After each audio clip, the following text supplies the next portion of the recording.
Hello বন্ধুরা, কেমন আছো? নিশ্চয়ই তোমরা ভালো আছো।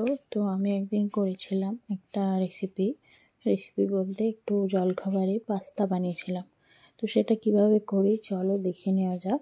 তো প্রথমে তো জলে একটু তেল দিয়েছিলাম, তোমরা সাদা তেল কিংবা সরষের তেল ইউজ করতে পারো। তারপর তো পাস্তাটা পরিমাণ মতো দিয়ে দিয়েছি। আর এখানে দেখো কেটে নিয়েছি ক্যাপসিকাম, পেঁয়াজ, টমেটো, রসুন, যা যা লাগে তো অনেকেই জানো মোটামুটি। আর এখানে তো মশলাপাতি নিয়েছি একটু নুন, চিনি, একটুখানি লঙ্কা নিয়েছি কালারের জন্য। এটা কিন্তু কাশ্মীরি লঙ্কা। আর গোটা গোটা লঙ্কা, ঠিক আছে। মেয়ে খাবে, ওর দাদুও খাবে, ঝাল খায় না। যাই হোক, চলো প্রথমে দুটো ডিম নিয়ে ভেজে নিয়েছি। আর অল্প একটু চিনি, নুন দিয়ে দিলাম। তো তোমরা অনেকেই আছো নুন ছাড়াও ডিমটা ভাজো, তো সেটা করতে পারো, তোমাদের ওপর ডিপেন্ড করে।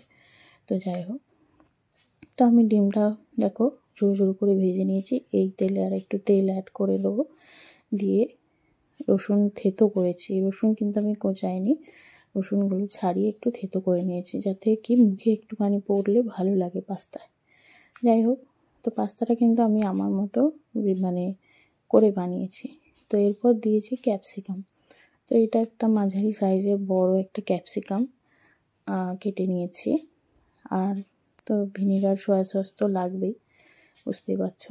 তো এবার পেঁয়াজও দিয়ে দিলাম আর টমেটোটাও দিয়ে দিলাম।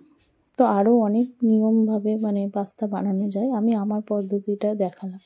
তো এবার গুঁড়ো মশলাগুলো দিয়ে দিলাম। আর এখানে কিন্তু 1.5 খানা মতো পাস্তা মশলাও আছে, আলাদা করে পাওয়া যায় বাজারে, কিনতে পাওয়া যায়। পাস্তা মশলাও দিতে পারো, ম্যাগি মশলাও দিতে পারো। তো আমি এখানে ম্যাগি মশলাটা ইউজ করেছি, যেহেতু পাস্তা মশলা ছিল না। তো তোমরা পাস্তা মশলা কিনে এনে করতেই পারো পাস্তাটা। যাই হোক, এখানে একটু ভিনিগার আর একটু সয়া সস দিয়ে দিলাম।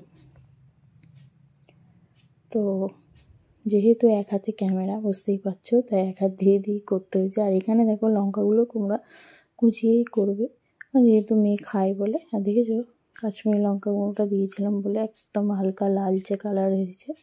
তো টমেটোটাকে অনেকে পেস্ট করেও দিতে পারো, তো ভালো লাগবে।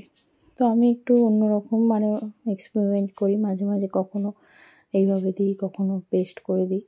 তো এইভাবে যেভাবে করেছি এবারে সেইভাবে করে দেখালাম। এরপর মিক্স করে নেবো ভালো করে।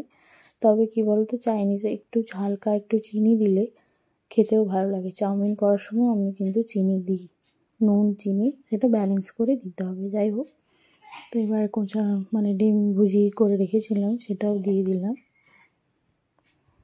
নাড়াচাড়া করে নিচ্ছি ভালো করে। তো এইভাবেই আমি পাস্তা বানাই। চলো টাটা।